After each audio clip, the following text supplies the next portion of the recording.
time. 2 hours. Ano pa nga siya, nag-rent pa siya na. Ayun.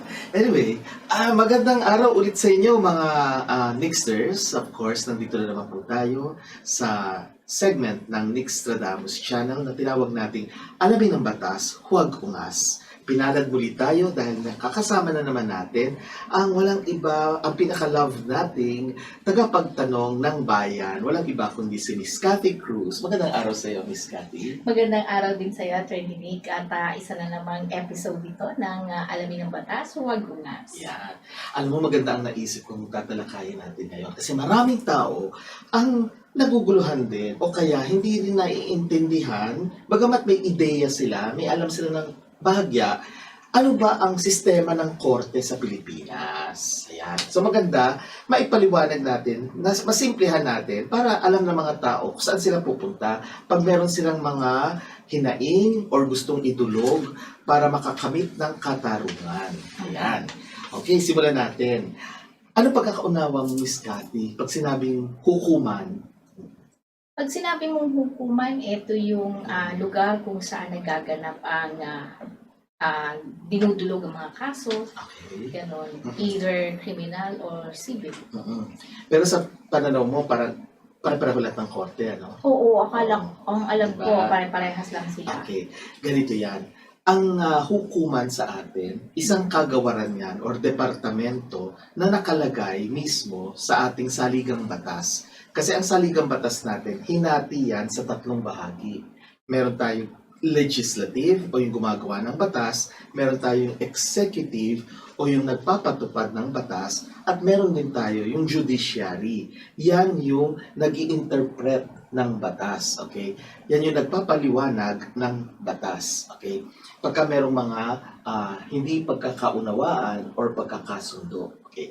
Ngayon, simulan natin, ano ba sinasabi ng ating saligang batas?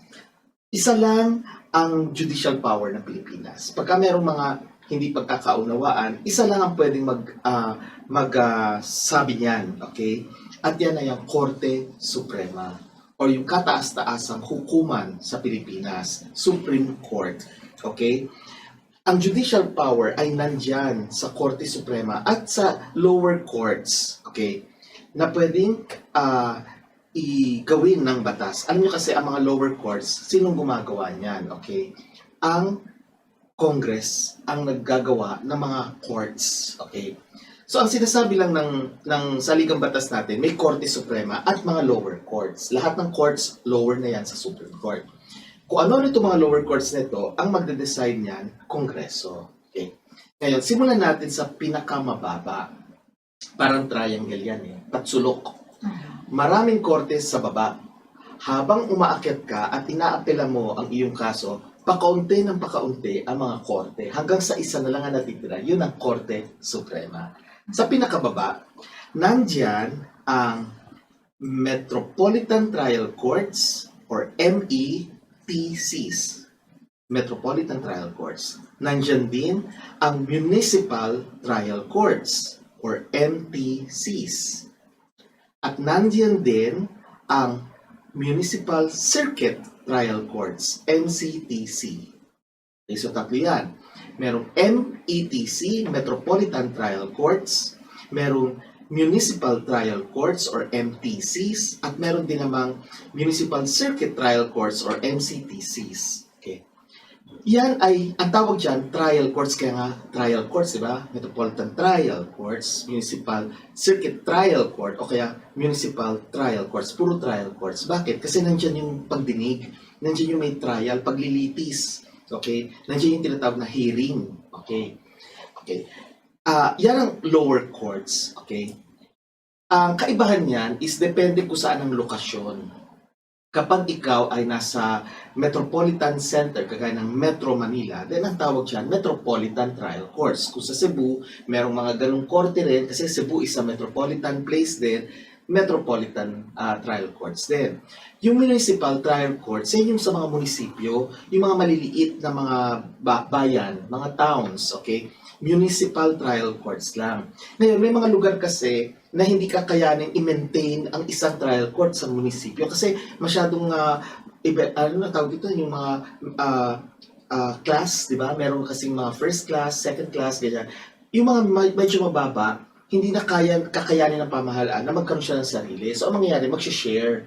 Merong isa pang malapit na munisipyo na hindi rin ganun kaysanyaman, silang dalawa mag-share sa isa. Kaya nga circuit trial court. Kumbaga, may location na sinasaklawan nitong court na ito. So, ulitin natin, ang trial courts, merong METCs, MTCs, at saka NCTCs. Yan ang lower court, okay? Ngayon, yan sa pinakaibaba yan. Kapag natalo, pagka meron ka isasampang kaso, malamang doon ka magsasampa ng kaso. Doon lang sa level na yon. Pagka natalo ka, iakyat mo yan. Pag inakyat mo yan, doon ka na ngayon sa Regional Trial Court, RTC, Regional Trial Court. Pag natalo ka nga sa mababang korte o yung tinatawag nating Metropolitan Trial Courts or Municipal Trial Courts or Municipal Circuit Trial Courts, then iaakit mo yan sa RTC, Regional Trial Court. Ngayon, etong pag-apila nito, pwede rin kasi na hindi ka dadaan sa trial court, kundi diretso ka na sa regional. Meron ganon. Kasi may mga korte na hindi ka talaga dapat dumaan sa lower court. Kumbaga, regional trial court ka kaagad. Halimbawa, ang pinagtatalunan nyo ay tungkol sa lupain. Kapag ang value ng lupain ay mababa lang, doon ka sa lower court. Pero kapag mataas na, doon ka na sa regional trial court. Dahil yan, sinasabi ng batas, na kapag ang pinaglalabanan nyo ay ganito ang halaga, dito ka lang. Kasi maliit lang yung halaga. Pero pag malaki na yung halaga, at first time, magsasampa ka ng kaso, then doon ka na sa RTC. So nakita niya, no? Hindi lang palaging sa lower court, pwede ka sa RTC. Pero kadalasan, kapag ang kaso mo ay natalo ka sa lower court, i-apela mo yan sa RTC. Okay? Maraming RTCs. Pag natalo ka naman sa RTC, di ba, parang tatsulok nga yan, natalo ka sa RTC, appeal ka naman. Saan mo ngayon i-appeal yan? Court of Appeals na. Doon ka na ngayon aakyat. Court of Appeals. Ngayon, yan ay collegial body na. Ibig sabihin yan, hindi na isa lang ang huwes. Kasi sa NTCs, isa lang ang huwes, isa lang ang hukom. Pagdating sa RTC, isa rin. Pero pagdating sa Court of Appeals, iba na. Grupo na sila. Hindi lang isa. Grupo na sila na magpapasya sa kaso mo. Okay. Ngayon, pag natalo ka pa sa level ng Court of Appeals, iaangat mo na naman. At pag inangat mo yan, Supreme Court na. Korte Suprema na. At alam natin na ang Korte Suprema ay binubuo ng 15 justices or yung mga mahistrado. 15 sila. At ang setup ng Supreme Court, hinati yan sa 3 division. May first, second, at third divisions. 3 divisions. Bawat division ay katumbas din ng buong Korte Suprema. So hindi siya yung pag-aakala ng iba, ay dinesisyonan lang to ng isang division, i-apelan natin yan sa en-bank. Pag sinabing en-bank, lahat sila 15. Mali po yun. Ang desisyon ng isang division ay desisyon mismo ng Korte Suprema. Nagkataon lang na may mga kaso na talagang dapat en-bank. Pag sinabing en-bank, lahat sila magdidinig. Halimbawa, itong currently na nagaganap yung Anti-Terrorism Act, di ba? Buong Korte Suprema yan involved kasi nga mabigat ang pinag-uusapan. Hindi ito yung simpleng labanan lang ng mga partido, let's say away sa lupa or away sa mana or away kung saan-saan, di ba? Mas malalim, mas mabigat. Kaya 15 sila. Pag lahat sila nakaupo, ang tawag dyan, en-bank. Okay? Pero kapag grupo lang yan, division, 3 divisions, yung 15, i-divide mo sa 3, tigli 5. So, merong first division, 5 justices yun. Second division, 5 justices ulit. Third division, 5 justices. Yan ang sistema. So, sisimula ka sa lower court, tapos sa tutsulok, pag natalo ka, appeal ka sa susunod na layer, regional trial court. Pero may mga kaso na hindi ka nadadaan sa NTC dahil malaki yung halaga na pinaglalabanan, diretso na sa RTC. Pag natalo ka, appeal ka sa Court of Appeals. Pag natalo ka, Korte Suprema. Yan yung basic na structure. Pero may mga special courts. May mga special courts. Halimbawa, hindi naman lahat sa Pilipinas ay Katoliko. merong mga Muslims, di ba? Kaya meron tayong tinatawag na Sharia courts. Okay? Sharia courts. Ito ay mga korte na para sa mga Muslim nating kapatid. Okay? Sila may pagdinig dyan at kung ano man ang desisyon dyan, yan ngayon ay pwedeng iakyat sa Court of Appeals. Okay? In fact, may sarili silang bar exams. May bar exam para sa lahat. Yung bar exam ng mga abogado, pag nakapasa sila, magte-take pa sila ng bar exam para sa Sharia law naman. Para makapag-practice sila sa Sharia courts. Parang specialization sa Sharia law. Okay. Yan ay para sa mga kapatid nating mga Muslims, di ba? Okay. Ngayon, meron din tayo tinatawag kasi na DOLE, di ba? Department of Labor and Employment. Sinasabi na, magsampa ka ng kaso DOLE. Okay, liwanagin natin, ganito yan. Pag nagkakaroon ng pagdinig tungkol sa employment, sa trabaho, okay, pupunta ka syempre sa NLRC, National Labor Relations Commission. Okay. May mga arbiters dyan, conciliators, mediators, okay. Sila, hindi naman sila mga huwes, pero feel na feel nila pag tinatawag ng judge.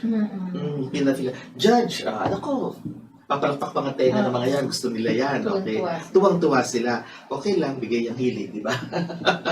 Baka may nakikinig sa akin, magalit, ano? Hindi, marami akong kilala dyan, at saka friends ko naman sila. Maayos naman silang kausap, okay? So, ano yan? Pag may problema sa labor, or sa trabaho, or sa, iyong employer, doon ka sa NLRC. Pag ikaw ay natalo doon sa arbiter level or mediator or conciliator, then iaangat mo ngayon yan. Okay? NLRC yan. Yan ay hiwalay yan. Ang tawag dyan, binibigyan sila ng quasi-judicial powers. Ibig sabihin, parang judge din sila. Kaya nga quasi, ibig sabihin kasi ng quasi is as if, parang feeling, di ba? Parang ganon. Parang legal pero hindi legal. Oo, parang legal pero hindi talaga legal. Ay, pero ito, legal naman. Kaya lang, parang judges sila. Kasi nagde-decision sila. At kung ano man ang decision nila o pagpapasya, pwede mong i-elevate ngayon yan. Saan ka ngayon pupunta? Diretso ka na sa Court of Appeals. Okay? Court of Appeals. Tapos pag nanatalo doon, Korte Suprema. Special court kasi yan. Meron pa tayong isa pang special court pagdating sa buwis. Court of Tax Appeal, CTA. Meron din yan. Sa Agham Road, di ba? Meron yan. Court sa Quezon City, Court of Tax Appeal, CTA. Yan naman, kapag may mga protesta ka sa BIR, okay, at natalo ka, pwede kang iakyat mo yung kaso mo sa Court of Tax Appeal, CTA. Okay? Hindi ka pupunta sa DOLE, hindi ka rin pupunta sa NLRC. May special court para dyan kasi masyadong complicated. Okay. Pagkatapos, pag natalo ka doon, saka may a-appeal yan sa Court of Appeals. Tapos bago Korte Suprema. Ngayon, meron din tayong tinatawag kasi na isa pa para lamang sa mga government employees. Oo. Kunyari may corrupt, ganyan, at sasampahan sila ng kaso, sandigan bayan naman yan. Along Quezon City na yan, di ba? Along Commonwealth pa? Commonwealth. Sandigan Bayan. Yun yung mga kaso ng corruption. Okay. Kapag ang isang, let us say, empleyado ng pamahalaan ay kinasuhan mo ng panggagahasa, syempre hindi Sandigan Bayan kasi wala namang kinalaman yun sa trabaho niya. Saan mo isasampayan? RTC, Regional Trial Court, kasi hiwalay yun eh. Wala namang kinalaman ng panggagahasa sa trabaho niya. Pag sinabi sa trabaho, yung pagganap niya ng kanyang tungkulin. Maaring corrupt siya, maaring may ginagawa siyang kabalastugan, ganyan. Okay, yung pera, tinatago niya, malversation. Sandigan Bayan yan. Okay, so nakita nyo, iba't iba ang layers ng mga korte sa atin. Triangle siya, may mga, magsisimula ka sa ilalim, paakyat, pero may mga special courts na hindi ka nadadaan sa ilalim. Halimbawa, sa buwis, hindi ka magsasampa ng kaso sa trial court. Specialization kasi siya. So, doon ka na sa Court of Tax Appeals.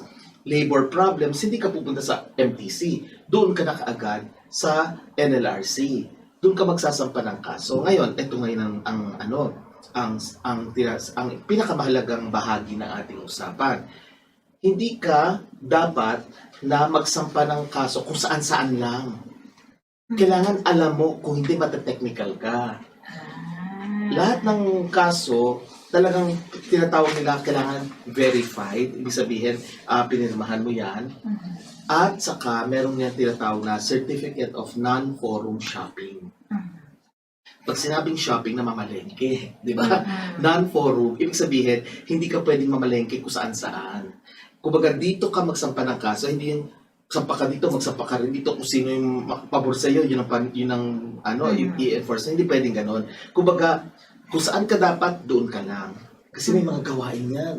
Gawain yan ng ilang beses na nasita ang katol dyan. Nagpo-forum shopping sila kasi nagsampa na sila dito. Ngayon nag-hopya money popcorn sila na baka mas pabor dito, sampa rin sila dito. Nakakastigate sila kasi meron sila sinasampa dito, may sinasampa rin dito. Bawal yun. Kaya nga may Certificate of Non-Forum Shopping. And that may cause dismissal of your case o kaya ma-administrative na kaso ang iyong mga abogado. Parang namimili na, naku, hindi ko gusto itong judge na ito, dito tayo, baka sakali. Pag okay dito sa judge na ito, ito yung enforce natin. Bawal yon. Mamili ka lang. Kaya dapat alam mo yung technicalities para hindi ka tinatawag na ma-technical, yung ma-dismiss ang kaso mo. Okay. Saan papasok, attorney, ang Office of the Ombudsman? Okay. Ang Office of the Ombudsman is para siyang yung prosecutor natin, fiscal, parang fiscal. Ang fiscal kasi, or yan ang tawag dati, prosecutor na sila ngayon, di ba? Sila ang humahawak ng mga criminal na kaso laban sa ordinaryong mamamayan. Criminal cases sila. Pero pagka government employee na or official ang iyong kalaban, hindi na ang prosecutor ang tatayo. Kung hindi, yun ang ombudsman na. Pero hindi lahat ng kaso sa ombudsman may level. Pag may matataas na level, ombudsman. Okay? So nakita nyo, parang special din siya. Hindi lahat nasa prosecutor. Kasi prosecutor siya naghahawak ng mga kasong, let's say, bouncing checks law, pagnanakaw, vandalism, mga ano, violation ng mga ordinansa, basta criminal Parang cases. civilian? Ganun ba? Hindi, Iba? criminal cases. Criminal Mga criminal cases. Ibig sabihin, para sa mga pangkaraniwang mamamayan, kagaya natin. Doon sa pagka-criminal case yan, ibig sabihin, may kulong na kasama. Yan ay ang hawak ng kaso is yung prosecutor, dating fiscal. Pero kapag mabigat na opisyal or empleyado ng pamahalaan na at may kinalaman sa tungkulin niya, ang haharap na kalaban niya na magre-representa sa pamahalaan ay ang ombudsman na, hindi na yung prosecutor. Pareho lang sila ng function. Kasi ang prosecutor ang maghahabla sa iyo na dapat ikulong ka. Ganon din ang ombudsman. Siya din ang maghahabla sa iyo, dapat ikulong ka. Pero kasi ang level mo is mataas. Hindi kayong mababang level lang. Ulitin ko lang, attorney, ano ang kaibahan? Kasi di ba parehas na ang Sandigan Bayan ay corruption. Parang kinasuhan mo yung isang government official ng corruption. So, papupunta siya sa Sandigan Bayan. The same thing with the Office of the Okay, Ombudsman. ganito yan. Pagka ikaw ay magsasampa ng kasong kriminal, for example, nagnakaw ng manok, okay, hindi ka naman didiretso sa korte, sa MPC, kasi maliit lang ang value. Saan ka pupunta muna? Prosecutor. Okay. Kasi, i-complain mo yung tao, may complaint ka na ifa-file laban sa isang tao nagnakaw ng manok, di ba? Tapos magde-decide ang prosecutor kung may probable cause. Ibig sabihin, ito ba ay karapat-dapat na isakohin? Sabi na prosecutor, o sige, isasampa natin sa kaso, itong kaso nito sa korte, criminal case. Siya ngayon ang haharap bilang representante ng Pilipinas. Kaya nga people of the Philippines. Versus yung nagnakaw ng manok, si X. So versus X. Siya ngayon ang magsasampa ng kaso sa korte, sa MTC. So sa MTC, magkakaroon ngayon ng kaso na ang pamagat ay people of the Philippines versus X. Yung people, sino ang tatayo na abogado ng mga tao, ng people, ng mga mamamayan? Ang tatayong abogado is the prosecutor or fiscal. Ang kalaban si X. Okay. Ngayon, puntahan natin yung government employee na medyo mataas ang posisyon at nagnakaw. Pero syempre, ninakaw niya hindi manok. Mas mabigat, di ba? May ninakaw siya. Magsasampa ngayon ng kaso sa ombudsman. Parang prosecutor, magpa-file ka ng case doon. Ang ombudsman, titingnan ngayon, may probable cause ba? Pag nakita niya, okay, may probable cause, then magsasampa ngayon siya ng kaso sa Sandigan Bayan na. Yung Sandigan Bayan ang counterpart ng RTC. At yung ombudsman ang counterpart ng prosecutor.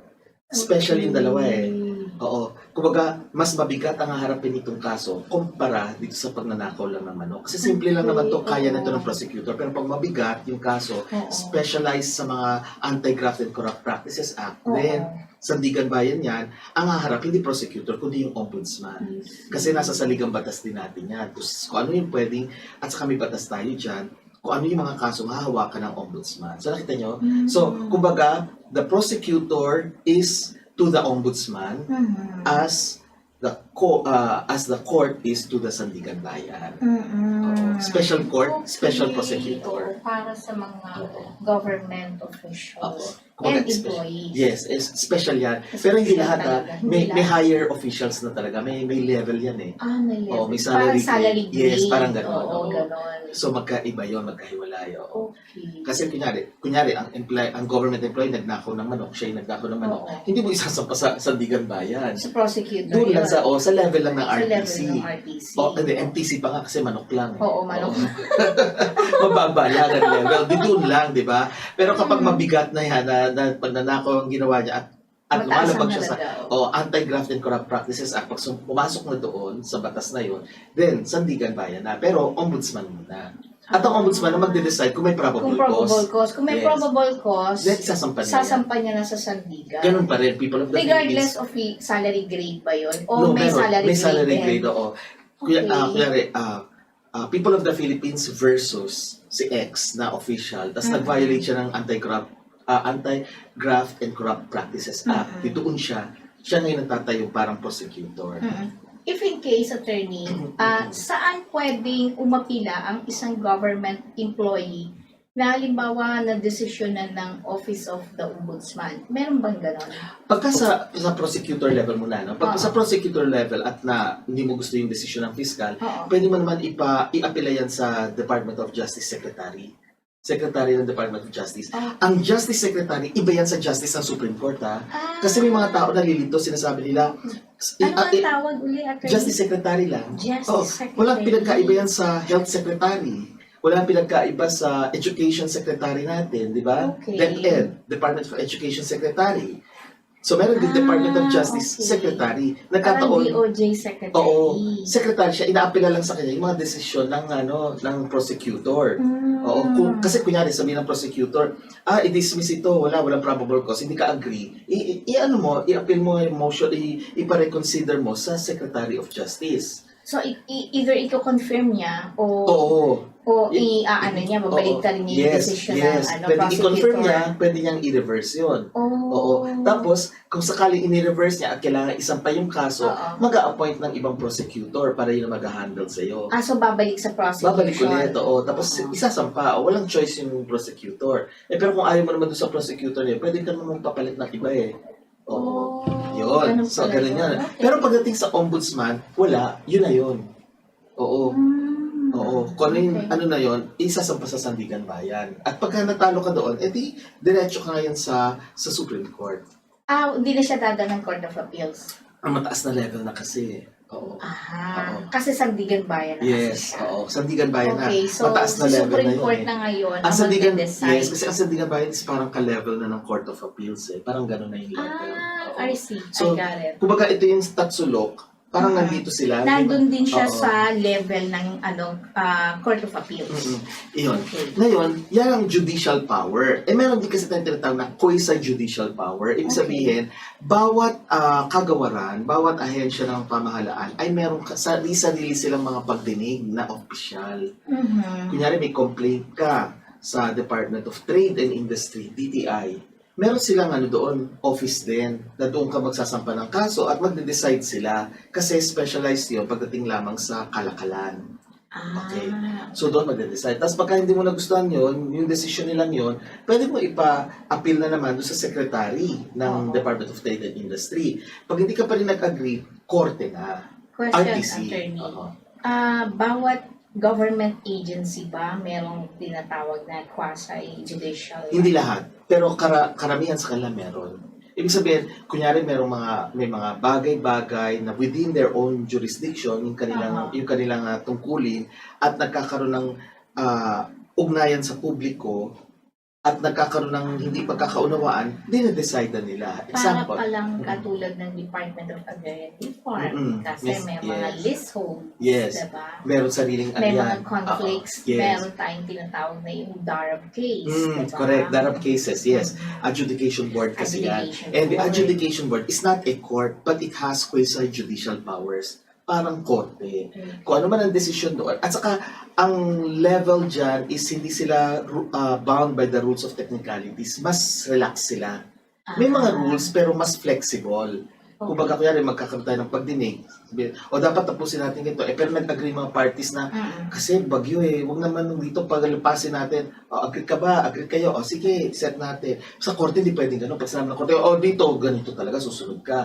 Since quasi-judicial sila, mas flexible sila. Hindi sila bound by the technical rules of procedure. They can make their own rules, provided their own rules will not go against the general So, rules. within the general rule pa rin sila. Yes, within the general pa rin. Pero gagawa sila mas flexible. Kunyari, ang filing 5 days. Oo. Tapos nag-usap-usap ang mismong kagawaran na yon na imbis na 5 days, gawin na lang nilang 10 days. Oo. O pwede nilang baguhin yun. So long as the general rule is hindi nila i-violate. Okay. Kunyari, ang general rule is sabihin natin, kailangan within 15 days. Gusto nila 10 days, okay pa rin, pasok pa rin. Pag ginawa nilang 15 days, pasok pa rin. Pero pag ginawa na nilang 30 days, ay labag ka na doon sa Labag na ano. dun sa Oo, general so rule. maaaring ma-question na yon. So, they are flexible, but they have to be bound also by the rules of What court. if kung halimbawa dun sa quasi-judicial court na yon ay hindi gusto nung nagreklamo? What will happen? Yung decision. Yung Oo. decision. Then, saka siya Pwede bang pupunta- i-question yun?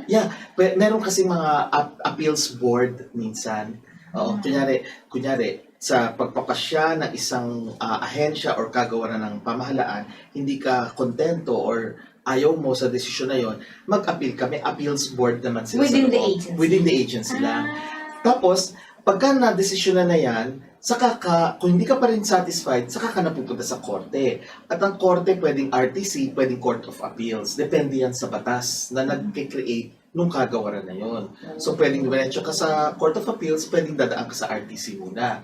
Pag hindi ka kontento. Ngayon, ito yung tinatawag nating kailangan exhaustion of administrative remedies. Ibig sabihin, pag yung iyong kaso ay kinakailangan mo nang dumaan sa mga administratibong ahensya ng pamahalaan, kailangan sagarin mo muna yon.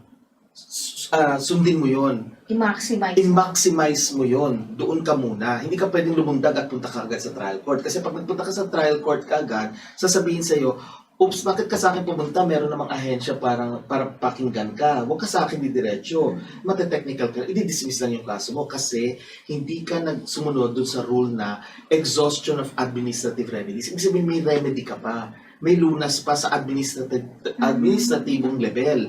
Doon ka muna. I-exhaust mo muna yan. Sagarin mo muna.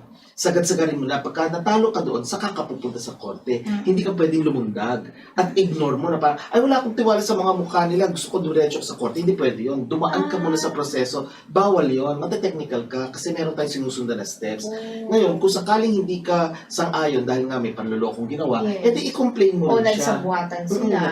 I-complain mo pa rin. Pero iba yung pinagkakakasuhan nyo sa ugali naman noon. Yung kaso nyo, idulog mo sa korte, pero yung ugali niya sa ombudsman or sa prosecutor. Or pwede Criminal kang case. mag-file ng inhibit mo yung prosecutor. Pwede rin yan. na yun. Maraming paraan. Oo, Maraming paraan. Pwede ipa-inhibit mo siya at sabihin mo yung reasons mo, mag-a-appoint ng panibagong ng panibagong official. prosecutor. Yung tinatawag na hearing officer. Kasi bawat meron yung mga hearing officers. Basta tatanda natin, may mga tinatawag tayo quasi-judicial bodies sa loob ng mga kagawaran. Ayun. Question na Sige, 30. sige. Ang dami pumapasok sa akin when we're talking of Sige na. ang LRA ba may quasi-judicial power? Yes, halos lahat. Hindi ko ma-mention lahat kasi pagka tinatanong ako ng mga ganyan, hindi ako yung lundag kaagad. Maingat ako eh. Pag tinatanong ako sa sinasabi ko palagi, i-check ko muna yung batas. Kasi minsan may narinig kasi sa, oo, meron si pala hindi, di ba? Mahirap yung gano'n. So, depende pala Oo. siya. Kami kasi mga abogado, Sa trained functions. kami, alam namin na merong batas dyan. Trained kami to research. Kaya alam mo, meron kaming unang subject namin sa law school, yung tinatawag namin legal bibliography. Oo. Parang library, inaalam muna namin ang library. Okay. Para alam namin kung saan namin hahanapin ang batas, kung saan kami pupunta. Hindi yung Oo. parang kami mga manok na walang ulo na kung saan Oo. pupunta. Inaaral namin isang subject yon, legal Wow. bibliography, parang library. Oo. Kaya kami, alam namin na merong batas, pero aalamin muna namin, babasahin namin. Kaya nung tinanong mo ko kung ang LRA ba, hindi ko memoryado lahat ng ahensya. May mga ahensya, ang general rule is halos lahat ng ahensya or iba kasi ang ahensya, ibang instrumentality, ibang iba-ibang meanings, iba-ibang meanings. Oo. Kaya nga iba rin yung kagawaran, iba rin yung departamento. Kaya basta bawat opisina or tanggapan ng pamahalaan, halos lahat ng tanggapan may sarili-sarili yang quasi judicial body at may appeals. Ngayon, kung very specific na ganyan, kailangan tignan yung batas kung meron. Yun. Okay. So, yun. At least alam niyo na ha. Hindi kayo basta Grabe. sugod lang ng sugod, di ba? Kaya nga masalimuot ang batas, di O ba? kaya pala sometimes nadidismiss ang kaso kahit na may katwiran o sabihin may probable cause Mm-mm. because of kung saan mo siya ipinay. Yes. Nagkamali ka ng Nagkamali. lugar na kung Yes. saan mo isinampa. Nagkamali ka sa procedure. Kaya nga ang abogasya is hindi lang yung substance, kundi pati form. Inaaral namin yung laman ng batas, inaaral din namin yung form, yung proseso. Dalawa yung inaaral. Kaya mabigat ang batas, So, di ba? substance and form Yes. ang importante. Inaaral na. Tinitingnan. Oo, kasi, oo nga, alam mo nga yung substance, pero hindi mo naman alam kung saan ka magpa-file, hindi mo alam ang gagawin mo. Pareho yung inaaral. Kaya nga sa bar exams, pinakamabigat yung remedial law. 5, hindi ko maalala ko ilang percento, basta malaki. Kumbaga, mabigat, pinakamabigat yung remedial law. Yan yung procedure, dapat alam namin yan. Oh. Para parang doktor din, dapat alam namin yung procedure. Oo, yung oo. procedure. Otherwise, may problema. Makakaproblema kasi ang ipapayo namin mali-mali, di ba? Yes, So may yes. procedure, inaaral din yan. Parang doktor lang Oo, din yan. at ang remedial law, kino-cover niya ng criminal procedure, ibig sabihin pagka-krimen, kino-cover din niya ng civil procedure, yung mga, let's say, away sa lupa, etc. At meron din mga special proceedings, mga manahan, mga sa lupa, quiet, marami yan. At iba pang mga procedures like sa local government code, may mga procedures din dyan. At yung mga nabanggit mo nga kanina, yung mga iba't ibang ahensya, kagawaran, instrumentality, departments, Grabe, no? inaaral lahat Parang yan. sa isang tao, pag naging lawyer ka pala, parang, parang kang encyclopedia. Yes, totoo yan. Totoo Oh yan. my God! Oo, parang encyclopedia. Kasi, Siniksik mo lahat sa utak oo, mo. kaya nga, di ba, iilan lang ang pumapasa. Kasi sa Oo. sobrang dami ng inaaral. Pero, sa tingin ng isang layman, parang, wow, ang bigat. Pero kaming mga naging abogado na, maliwanag na sa amin. Kasi sa simula lang, parang kang kumakapa. Oo. Na hindi mo alam kasi napakalawak ng batas eh. Oo. Buong buhay natin may batas, di ba? Oo. Simula nang ipanganak ka, hindi ka pa nga pinapanganak, may batas May na. batas na. Hanggang sa mamatay ka, at pagka namatay ka, may batas May pa. batas pa So, rin. ang dami yan, inaaral namin. Pero once na naaral na namin yan, malinaw sa amin. Kasi ang batas naman talaga ay ginawa para maging malinaw ang mga bagay-bagay. Kumbaga ang layman, may general rule. oo, hindi lang yun. Kunyari ikaw, layman, di naisip mo, paano kung ganito? Paano kung ganito? Di ba marami kang tanong, di ba? Yes. Kaming mga abogado na, alam na namin yan, inisip na yan. Iniisip mo pala, naisip na namin. Inaral na namin. Nakuha mo? Okay, gets Sa inyo ko. parang, interesting, exciting, pero napakabigat. Kami, yes, exciting siya nung nag-aaral kami. Mabigat siya. Pero ngayon, maliwanag na sa amin, alam na namin. At mas malinaw. Kasi alam na namin na pagka ganito, malinaw ganito. Kaya lang, syempre, may mga ibang abogado Oo na gumagawa nga. ng kalokohan. At saka may mga abogado, attorney na para bang kahit alam nilang mali, parang pinipili silang itama. Meron ganyan talaga. Kahit saan naman profesyon. Tanong ko lang, attorney, sa mga ganong uri ng hindi ba ground for disbarment? Meron naman. Maraming grounds. Merong mga administrative cases sila. Pwedeng ma-reprimand sila, pwedeng ma-suspend, pwedeng ma-disbar. Marami. Oo. Okay. At kadalasan yung mga kaso niyan ay quiet lang. Hindi yan pinalalaki. Oo, kasi Oo. hindi masira yung institution. Yes, para hindi masira yung buong profesyon, di ba? Pero marami yan. May mga kaso ganyan, hindi lang nilalatala, baka isip ng iba. Naku, sila nag-protection. Huwag ganon, huwag mapangusga. Oo. Kasi meron din yan. Maraming kaso kaya sa Korte Suprema, nakikita ko mga administrative cases. Marami, may mga nadi-dismiss. At hindi lang naman Korte Suprema, meron din yung IPP, Integrated Bar. Oo, din pala nagkakaroon din ng ganun. pagdinig doon. Kaya lang, pagka hindi ka na kontento, pwede mo naman iakyat sa Oo. Supreme Court. Kasi Supreme Court lang ang magde-decide Question, talaga. napaka-importante ba ng IBP? Yes, Sa kasi hanay ng yes, judicial. hindi lang siya napaka-importante kundi mandatory. Lahat kami kailangan maging miyembro noon. Oo. Nagbabayad Bakit? kami ng dues. Nasa batas yun. Nasa Oo. batas. Mandated yan ng Korte Suprema. Dapat kami ay miyembro, dapat kami nagbabayad ng mga fees. Dapat kami nag-enroll, mga ganyan. Oo. Parang Parang enhancement ba? parang gano'n. Required kami. Parang din yan sa mga doktor. Para sa Meron din sila, doktor. lahat Oo. din sa accountancy, mga Alright. engineers, architects, may kanya-kanyang ano rin yan. Yun nga lang, maganda na tanong yan kasi sa Pilipinas, lahat ng mga exams na binibigay ng pamahalaan, ang tawag board exams. Yes, yes. Ang namumuno dyan ay yung Professional Regulatory Commission, PRC, oo. Yes. Yan ang nangangasiwa diyan.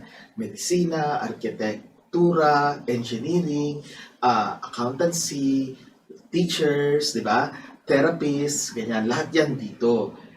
Korte Suprema lang ang nagbibigay ng bar exams para sa abogado. Okay. Magkaiba Hindi kami pala dumadaan yung sa bar PRC. at Magkaiba. board. Bar and board magkaiba. Board exam kasi board. You're supposed to face a certain board. At Board. PRC yon. Kasi bawat profession may board yan. Okay. Board of Nursing, Board of Medicine, Board I of see.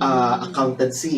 Humaharap ka sa kanila. Kumbaga, ikaw ang nagtataguyod sa profesyon. Kaya nga tinitingnan kung ikaw ba ay karapat-dapat na maging miyembro ng organisasyon na ito, ng profesyon na ito, at magiging bahagi ka nito at ipatataguyod mo yung board. Kaya board exam. Pero bakit ang tawag bar? Kasi nung nagsimula ang korte, merong harang. Okay. Okay, bar ang tawag doon. Okay. Lahat ng layman, sa labas sila. Okay. Hindi sila pwedeng pumasok doon. Ang pumapasok lang doon, yung mga tagapagtanggol, sila yung magsasalita. Sila lang yung pakikinggan ng korte. Kaya pala ang korte, ganun din ang itsura? Yes. May harang. Oo. Pero pansin mo sa korte ngayon, ang harang, nakaupo yung stenographer, yung mga Yes. court employees. Tsaka yung parang, ano ba tawag dito? Clerk of court. Nandun Oo, sila. clerk Oh. of court. Tapos kami namang mga abogado, sa unang row kami. Oo, unang Tapos row lahat kayo. sa susunod na sila na. Pero ang sistema talaga, kami lang ang pwedeng pumasok doon, di ba? Oo, Kami lang pwedeng kayo lang ang allowed. tatayo, di ba? Kapag sinabi, okay, counsel for the petitioner, counsel for the respondent or complainant, Yes. come to the court, di ba? Oo. So kami ngayon Sila nagtatayo, lang Your pupunta. Honor, ganyan kami. Oo. O, kami lang I am yung for pwede. the defendant Yes. or I am Because for the... kami yung allowed to face the bar. Oh, Kaya bar exams ang tawag. I get Now it. you get it, Now diba? I know. That's clearer. Alam mo na, di ba? Ang galing! Ngayon, eto ngayon. Napakahalaga nito, dapat alam niyo. Ang mga pagdinig sa trial court, sa lahat ng korte, puro facts muna. Titingnan ang mga pinag-aawayan, facts, ganyan. Tapos, ano ba issues? Kasi kailangan sabihin mo, ano ba pinag-aawayan nyo? Hindi yung sabog ka na, kasi ganito, hindi pwedeng ganon. Kailangan number 1, number 2, number 3, maayos. Kaya nga malinaw ang isip namin. Mas malinaw kaysa sa pangkaraniwang mamamayan. Totoo yan, ano? Kasi yung mga pangkaraniwang mamamayan, maraming naiisip yan. Kasi ganito, paano kung ganito pa, sabog, kalat. Hindi Tuloy, naka-focus. Hindi naka-focus, kaya tuloy ang gulong kausap. Kami mga abogado, malinaw kami mag-isip kasi alam na namin, nagsasalita ka pala, alam na namin kung anong pinupuntirya mo. Alam na namin. Kaya, pag sa korte, dapat alam mo muna facts mo. Pangalawa, alam mo dapat ang issues na paglalabanan. Dito kayo magtatalo. Pangatlo, yung pagpapasya na. At yung pagpapasya, nakadepende ngayon yan, una, sa mga sinabi mong facts, baka may kasinungalingan doon. Pangalawa, titingnan din yung law, ano ba yung sinasabi ng batas? Yung sinasabi ng batas, ang babasihan or pagbabasihan ng hukom or ng judge doon sa kaso. Okay. So sa lower court, sa regional trial court, sa Court of Appeals, tinitingnan ng facts. Pagdating sa Korte Suprema, hindi na tinitingnan ng facts. Ano ang tinitingnan dyan? Batas na lang. Tama ba yung application mo ng batas or mali? Naalala mo, Miss Cathy, di ba pinag-usapan natin dito recently yung kaso ni Alanis, yung nagpapalit ng pangalan? Yes. Ang Korte Oo. Suprema hindi na inungkat, hindi na inalam, hindi na kailangan alamin kasi nag-agree na ang mga parties. Dahil sa lower court pa lang, ito yung facts, ito yung facts. Nag-decide na ang Court of Appeals, ito yung facts. Pagdating sa Korte Suprema, kung ano yung facts na dinetermine ng Court of Appeals, yun na Yun na lang yun. yung titignan. Yun na lang yung titignan. Hindi na bubusisiin pa. Kung ano yung sinabit ninyo na facts, eto yun. Hindi na sa tinan ng korte. O patingin ulit ng birth certificate mo, o sisimula from scratch. From scratch. Hindi na pala. hindi na. So, kung ano pala yung yun na lang Yun na yung yun. pagbabasihan. Yes, yun na yung pagbabasihan. Ano ang tinitignan ng Korte Suprema? Batas. Question of law ang tawag dyan. Hindi na question of facts. The Supreme Court will not look at facts anymore. It's just the question of law. Ano ba ang pinaglalabanan niyo? Kaya nga yung Anti-Terrorism Act, di ba nasa level sila, hindi yung mga away, may hinuli mo nito. Hindi. Hindi na question of di ba, law na question yung of law, di ba, ang mga tanong ng mga justices, di ba sinasabi, is there a predicate act? Di ba yung mga ganon na hypothetical? Kasi ganon ang labanan sa Supreme Court. Tinitingnan lang yung law. Okay? Ngayon, kailan pumapasok yung facts? Minsan pumapasok ang facts. May mga instances, marami yon. I will just name one kasi marami. Ang isa is kapag hindi magkasundo ang Court of Appeals at saka ang trial court sa facts. Iba ang facts na na-determine ng Court of Appeals, iba rin yung facts na sinasabi ng trial court. Nangyayari ba yun? Nangyayari yan minsan, magkaiba. So pagka magkaiba, then bubusisiin ng Supreme Court. Bakit magkaiba kayo? Ano ba ang pinagkaiba nyo? Sino sa inyo nagsasabi ng totoo? Yung ganon. O, minsan nangyayari yan, iba yung appreciation ng facts ng trial court, iba rin yung appreciation ng facts ng Court of Saka, Appeals. that's the only time na Yes. nahahalongkatin Yes, ng that's the Supreme only time. Court. Among others, meron pa mga special, naka-enumerate yun eh. Alright. Pero may mga special instances. Oo. At pagka nangyari yun, doon pa lang na nagde-decide ang Supreme Court na buksan din ang facts. But the general rule is, pag kayo ay dumulog sa Korte Suprema, hindi nyo dapat ungkatin ang facts. Kaya nga, sa level pa lang ng trial courts, dapat maliwanag ang facts. Oo. Maayos na. Detalye na talaga. Detalyado na pinag-awayan niya, na pinag-usapan nyo na yan. Hindi yung kung kailan ka pa nasa Court of Appeals, saka pa lang bubuksan yung facts. Kasi pagka binuksan mo yung facts, mag-aaway-away na. I-dismiss ang kaso mo. Dapat sa lower pa lang, nag-usap-usap na kayo. Diba? O, marami tayong callers Ganun kasi pala dito. yun. Saka na po namin i-entertain ang mga calls ninyo ha. Kasi ang dami. Oo, kaya Oo. ano lang po kayo, Oo. mag-iwan lang po kayo Oo. ng message. Yes, sabiknangit@gmail.com. Yes. Pero, kasi ang dami nang tumatawag talaga. Oo nga. Anyway. Pero nakakatuwa naman. That Oo. means, Oo. marami silang question Oo. bukod sa mga tanong Correct. ko. Basta diba? tandaan nyo, pagka kayo nagsasampa ng kaso, sa level pa lang na kasi kunyari, ito, kasi may mga minsan ako nababasa rin ganito, o kaya may dumudulog sa sabihin ganyan. Attorney, kasi nakita lang namin ganito, bakit sa lower court ganito, pero nakita na namin, ang Court of Appeals, tinignan, ganyan. Tapos ngayon sa Supreme Court sila, sasabihin na, ngayon lang namin kasi ipipresenta to, ay sorry na lang.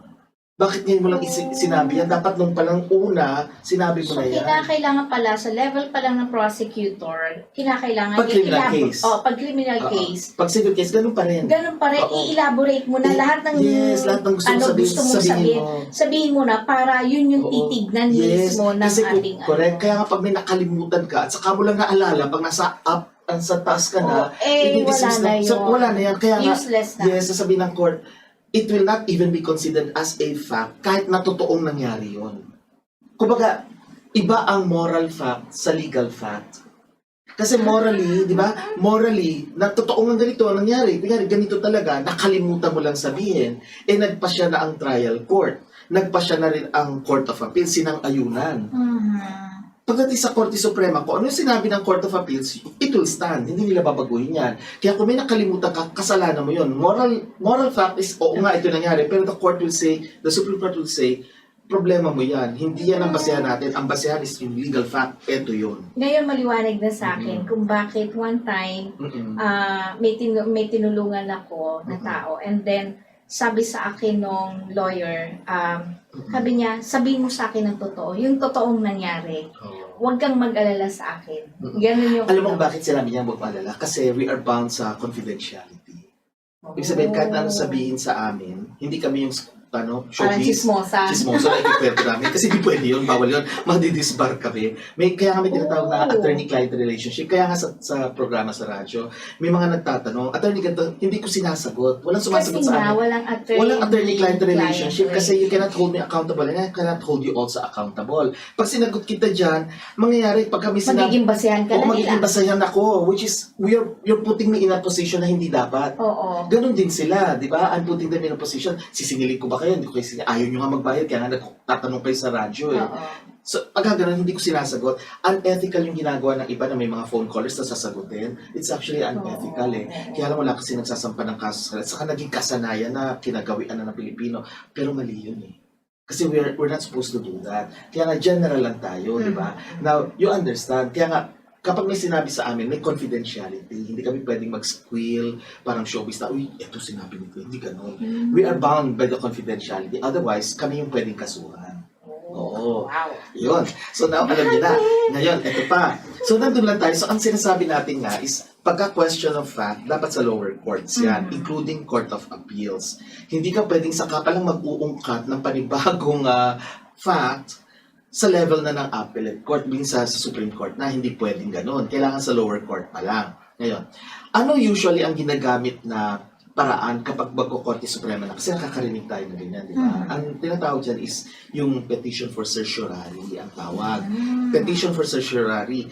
Yan ay isang special na pleading. Pleading kasi ang tawag doon eh. Sinasubmit mo or fina-file mo na dokumento sa korte, pleading ang tawag. Okay, for example, yung complaint. Diba? Hinaing, complaint, affidavit, yan ay isang pleading. So, yung sagot naman dyan, reply, pleading din yan. Lahat yan pleadings, okay? Ngayon, pagdating sa Korte Suprema, ang pleading na fina-file dyan ay tinatawag nating petition for certiorari. Okay? Petition for certiorari.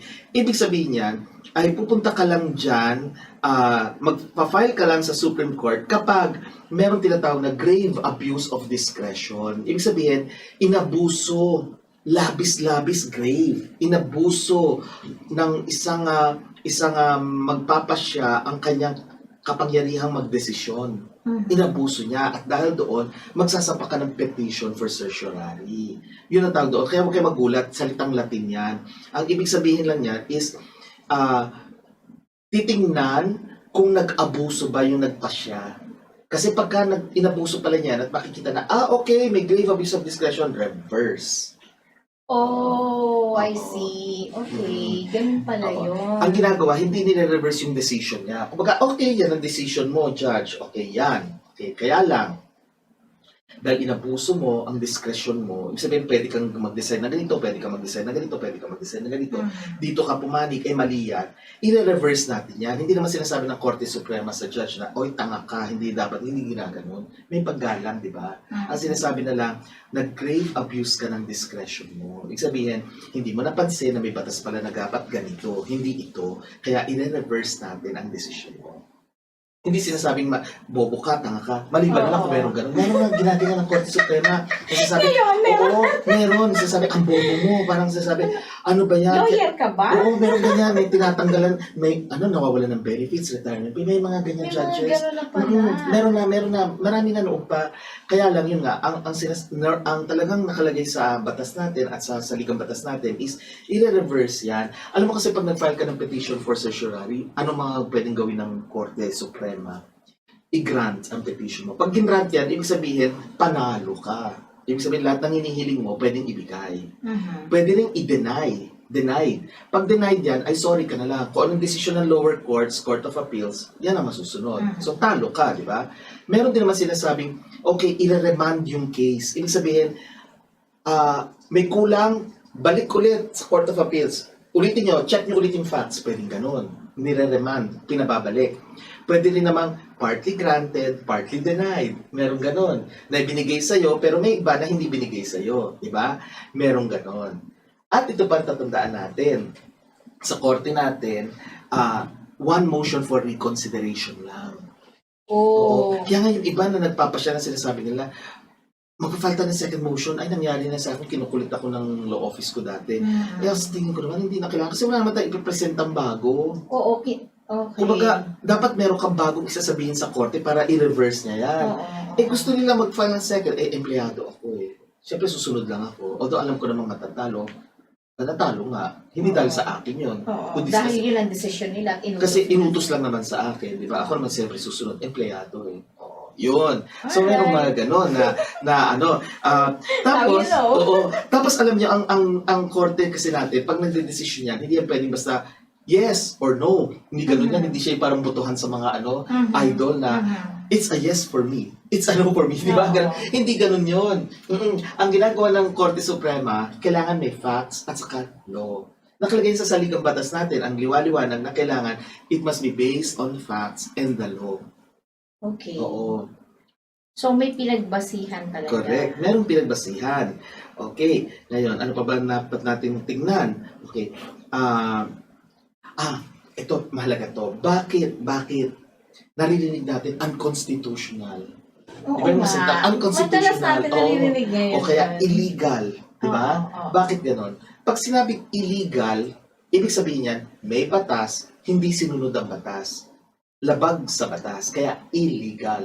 Di ba? Okay. So may batas, tinignan yung pinagkagagawa nito, nagkaroon sila ng kaso, tinignan ng batas, ano ba sabi ng batas? Okay, ikaw X versus Y. Ikaw X, hindi mo sinunod ang batas, aliwaliwanag ng batas. Okay. Ang ginawa mo, illegal. Yun. Ngayon, paano nagiging unconstitutional? Okay. May batas, ito yung batas. Sinunod yung batas nila. Oo. Sabi ni X, ito daw. Sabi naman ni Y, iba. Oo. Kine-question, hindi yung awayan nila. Kasi parang nila binabasihan yung batas. Oo. Ang kine-question nila, mali ang batas. Batas mismo ang mali. Oh, okay. Yung batas mismo ang mali, ang kine-question. Ano sasabihin ngayon ng Korte Suprema? Titingnan ngayon, ano ba ang basic law ng ating bansa? Constitution. Lahat ng ating kinikilos, base yan dapat sa Constitution. Okay. So ano sabi ng Constitution? Ganito. Ano ba sinabi ng batas? Lumalabag sa Constitution. Pag lumabag na yan sa Constitution, unconstitutional. Naku, di marami tayong Kasi di ba remember, yung mga batas natin, usually ginawa ng ating mga legislators. At itong mga legislators na to, sometimes, remember yung ano ba to, yung mga sa mga nakakulong, nakulong, tapos, ano ba tawag yan? GC, ano ba yun? Oo, yung GCTA. Oo, GCTA, Good Conduct Time Allowance. Good Conduct Time Allowance. Di ba may naging issue doon? And yung isang, tabatchoy na, sorry tabatchoy na, natin, na senador. Parang bewang ko lang. Di ba? Oink, oink. Oo. Tapos, di ba, siya na mismo kasi nandun po ako sa press conference na yun, pasintabi na lang po. At ito po, totoo namang sinabi ko sa kanya, tinanong. Kasi inamin niya, ito po, makikita niyo po yan sa YouTube, inamin po talaga niya, on cam, na aminado siya na may gray areas dun sa GCTA. So, ang tanong ko, alam na pala niya na may gray areas, bakit pinirmahan pa rin nila? Meron bang makikinabang dun sa GCTA na yon? Yes. So, yun ang tanong ko sa kanila. Ito kasi, okay, una, pag walang nagsasampa ng kaso, ang presumption is legal yan. Or constitutional yan. Kaya nga lagi ko sinasabi, pag kayo may problema sa batas, pumunta kayo sa korte, ipadeklara nyo yan illegal. Or ipadeklara nyo yan unconstitutional. Hindi pwede yung chismis-chismis, punta sa kapitbahay, punta sa barbero, punta sa palengke, at hinaing, tapos na uwi sa bahay, nood ng TV, Netflix. Walang mangyayari. Pag may problema, i-korte mo. Kaya nga may problema man yung batas na yan. Kung wala naman nagsasampa ng kaso, di nandiyan pa rin yung batas na yan. Yes. Batas pa rin yan na kailangan pa rin sundin. So, kinakailangan pala tayo bilang isang mamayan at sumusunod sa batas, kinakailangan mapagbantay din tayo sa mga ginagawang batas ng ating mga mambabatas. Pero ito pa hindi tayo pwedeng pumunta sa korte, okay? Hindi tayo pwedeng pumunta sa korte na sa tingin natin, mali ito. Oo. Judge, sa tingin ko, mali ito. Pwede bang sabihin mo nga mali ito? No. Kailangan may away, may labanan talaga. Adversarial dapat. Hindi pwedeng kagaya niyan, yung GCTA. May mali ganito ang mangyayari. Naku, kailangan ipadeklara natin punta ka sa korte. Court, mali ito kasi ganito pwede mangyari. Ano sabihin ng korte sa'yo? Nasaan ang mga partidong nag-aaway? Ay wala po, naiisip ko lang. lumayas ka sa harap ko. Kasi naiisip mo na, Kailangan may meron talaga- balitaktakan may ng balitaktakan. magkabilang Yes, panig. kailangan may actual case or controversy. Do not go to court na wala kang hawak. Hindi pwede humingi ng advice. The court never gives advisory opinions. So, yan, tip sa atin ni Mm. Attorney Nick. Kailangan may Yan, actual kapag case. Di ba nangyari na yan? Pagbalitaktakan ng buhay sa mga mababakas Si Falsis, si ano. Attorney Falsis, nagpunta ng Korte Suprema, pinaglalaban niya na hindi daw siya makakasal. Kasi bading siya, di ba? Gay.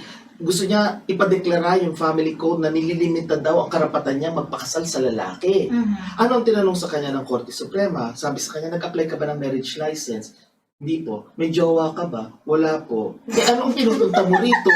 Kasi baka in the future, mag-asawa ako, ayoko magka-problema. Ay, nako, hindi pwede yun. Humingi advice, pwede yun. Doon pala, hindi ko alam kung Makikita Oo. mo na it's personal intention. may Not intention. for general No. welfare. Ang gusto siguro niya is malagay yung pangalan niya kasi may skra eh. Meron kaming libro ng mga listahan ng mga court cases. Eh syempre nakalagay yung pangalan niya na pinaglaban niya o di sikat na siya. Baka yun ang gusto niya, mailagay yung pangalan niya. Pero mali yan. You don't go to court kung wala ka namang kaso. Oo. Kailangan may kaso, may balitaktak, may away. Anong attorney? Ano bang kahalagahan niyang scrum na yan? Kasi Okay, lagi kong yes, okay, nakikita good. yan eh. Oo. Actually, sa ating court, isa lang ang nire-recognize, yung Philippine Reports. Mhm. Phil, ang initial niyan, Phil. Kaya kami makikita kayo, kunyari, number 1, Phil 10. Okay, anong sabihin yan? Volume 1, yung unang numero. Volume 1 ng Philippine Reports, page 10, page yung huli. Kaya 1 Phil 10. Okay. Yan ang official na record ng mga kaso sa Pilipinas. Diyan inilalathala yan. Of course, ang pinaka-basis talaga is yung talagang advance sheets. Ibig sabihin, yung talagang lumabas sa korte na pinirmahan ng mga justices yan.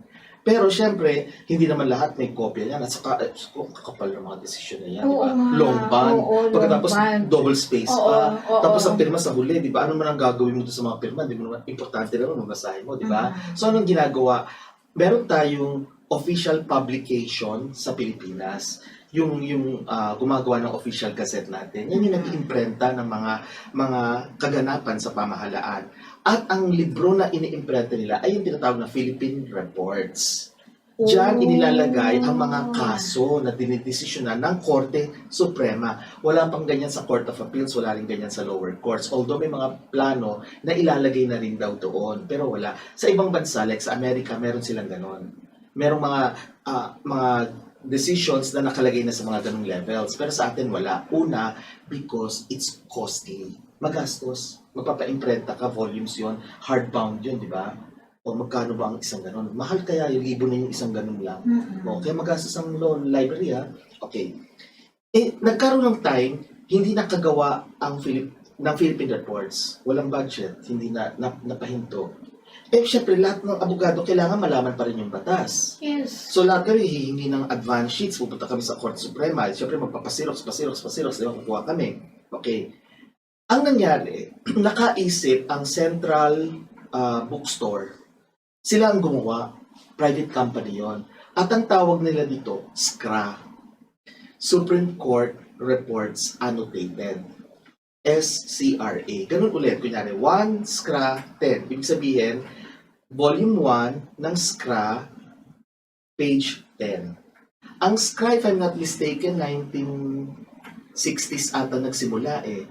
But nung panahon ng mga Amerikano, 1900, 1901 yata, Philippine Reports tayo. So it goes a long way back. American time pan sa Pilipinas. Philippine Reports. And then nagkaroon ng SCRA. Okay. Ngayon, later on, nag-resume ng publication ng Philippine Reports. Bumalik ulit. Kaya, nagkaroon ng period na putol ang Philippine Reports and then nag-continue siya ulit. Kailan yung period? Ako, hindi ko memorize. Okay lang. Hindi ko memorize. At least May year. at least aware na tayo aware na mayroon palang gano'n nangyari. Huwag kayo mag-isip na, bakit bungi? Talagang bungi. Kasi hindi nag-publish ang government. May time na bungi. Kunyari, volume 1, volume 2, tapos sabihin natin volume 200, tapos nag-stop. Tapos sumunod, volume, 300 na. Nasaan yung 201 to So, 299? nandun sa private na, Hindi, nandun sa ang scrap. nangyari, hindi na pinablish. Although, nasa database siguro ng government na itong cases nito, papasok siya sa volume 201. Oo. Itong mga cases nito sa volume 202, etc., etc., etc., Oo. hanggang 299. Okay. Ngayon, nung nag-resume sila ng publication, 300 na. Nag-start sila sa 300. May puwang ito. Kasi kung sakali magpa-publish sila in the future, kung may budget na ulit ang pamahalaan, makukompleto yung puwang na yan. Ngayon, nung time na nagkaroon ng puwang, pumasok na yung Central Law Bookstore. Nag-publish sila ng volume 1 ng Scrap, volume 2, volume 3. Hanggang ngayon, nagpa-publish pa rin sila. So, tuloy-tuloy na So, lang. dalawa. Kaya pag kami nakikita kay mga kaso, nakalagay kunyari, 1 Phil 10, Oo. kama 20 Scra 20. Ibig sabihin noon, Volume 20. volume 20 ng Scra, Page 20. page 20, na same case as itong volume 1, Philippine Reports, page 10. Oh. Pareho lang sila pag binasa mo, pareho lang ang laman, magkaiba lang ang source. Kaya lang, ano yung official? Philippine Reports, kasi minsan may typographical error. Pag mali ang kama, maski kama, period, whatever, hindi masusunod ang Scra, ang masusunod pa rin Philippine Reports. Pag nagkamali ng printing ang Philippine Reports, advance sheet sa masusunod. Kasi may mga official documents eh. Ang galing ah. Ang dami ko na. Di ba very serious ang law? Ibig ko sabihin, akala nyo kino-complicate. Hindi, sinisimple nga eh. Sinisimplihan niya. At saka, Para maliwanag sa lahat ng tao. Yes. Hindi tayo mag-aaway-aaway. Clear. Oo, clear. Kasi, walang kama to, may based kama on to. facts and Yes. those. Walang kama. Ito may kama. Ano yung masusunod? Pinag-isipan na namin yan. Alam namin na ang official is, number 1, advance sheets. Yun ang susunod. Yun ang susunod. Kasi yun talaga, yun Yan ang nandun lumabas. talaga yung Oo, lumabas. kung may lumang ang mga justices. Oo. Since- Kumbaga ang original copy yes, original. nandoon. Kung yan ay na-publish na, ang titingnan Philippine Reports. Yes. Ngayon, oo. pag nag-publish ang SCRA at magkaiba, anong masusunod? Philippine Si Reports. Philippine Reports. You cannot hold accountable ang SCRA kasi private Oo, company yan. private company. But this one is government official ito. Ito ang masusunod. Kaya ngayon mga tumutulig sa pamahalaan na sinasabi, ay, ganyan. Ano ba ang official report ng ating government? Ito ang masusunod. Ganon din sa court. Ito yung masusunod. Galing, ano? Di ba? So, mga maliwanag, di ba? Yes. Now na alam mo na, di ba maliwanag sa amin, kami mga Oo. abogado? Kasi napag-isipan na namin yan. Pati tuloy ako lumiwanag. ng Oo. ano. So, napatuloy kayo, di ba? Naintindihan ko. Oo. So, yun ang tatandaan natin. So, in other words, ang ating judicial system is really complicated. Yes. Complicated Oo. and yet organized. Organized. Correct. I like that. Yes. It's complicated and yet it is organized. Yes. Of course, it's still in a constant change. Okay? Example, nagkaroon ng pandemic. Mhm. Ang pagpa-file ng cases ngayon, online na. Online. Oo.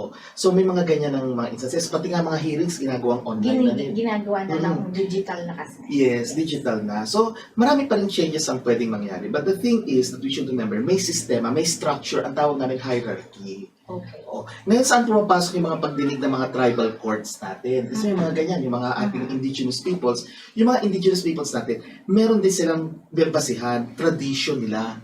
Yan ay nire-recognize din ng lower courts natin. Ipipresenta lang nila at yan ay nire-respeto kasi may batas din tayo sa pag-recognize ng mga karapatan ng mga katutubo. So kasama yan. Oo. Grabe! I'm Sana may happy. marami kayo. So much! Alam mo, every time that we have a topic, Oo. I learn a lot. Salamat din. Na talaga Oo. promise. And At least tinry natin isiksik sa loob ng isang nagmumukha oras. po akong legal. Parang Magandang legal. legal. So maraming salamat, Miss Cathy. Thank you Oo. so much. Maraming salamat sa pagsama mo sa akin muli. At of course, maraming salamat sa inyong mga Nixters. Patuloy niyo pong subaybayan. Of course, ang Katipunan Channel. Demokratikong KDP, di ba? Katipunan ng Demokratikong Pilipinas. Okay.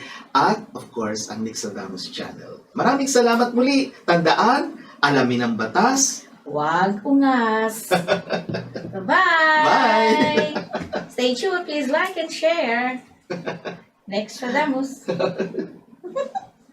So happy. Marami kayo. Grabe. Ang dami kong natutunan, Diba? attorney. Yan ang... You see my paper? Oo nga. Grabe, alam mo, I-compile nyo.